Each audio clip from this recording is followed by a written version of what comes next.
Ave Maria visita de organização Seja Bonita, Seja Bom Mês, uma organização que trabalha para nós emocionar especial e está enfocada na inclusão. Sobre nós emocionar especial, não pode um ou outro handicap, mas não ser extraordinário. E também tem gente que mira que outras qualidades não tem.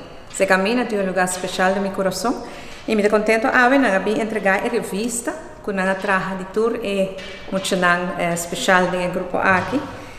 Que tour não tem possibilidade não tá e botar mira como bonita não tá. É um grupo que sempre me dá hobby atenção sobre ojalá nós podemos lograr de trabalhar em diferentes áreas para melhorar a qualidade de vida de nós general especial.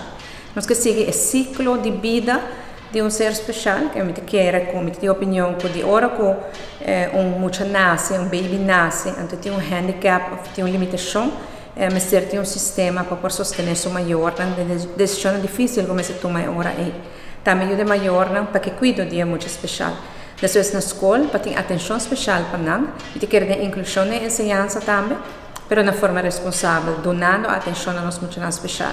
Também agora que nós vira jovem, que tem suficiente recreação e costa para fazer depois da escola, do mercado laboral, que são que seguem depois para ter mais oportunidade, guia se for e enfocar também para cuidar de saúde, cuidar em geral, vivenda para hora de adulto e adulto maior. E ojalá nós podemos lograr de cooperação aqui para pôr fundação para se não também para garantir uma boa qualidade de vida.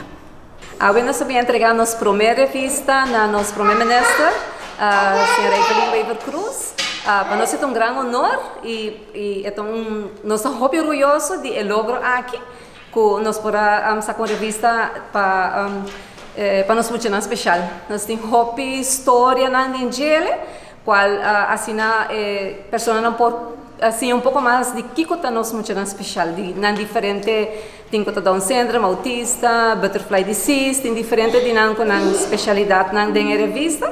E não estou super contente,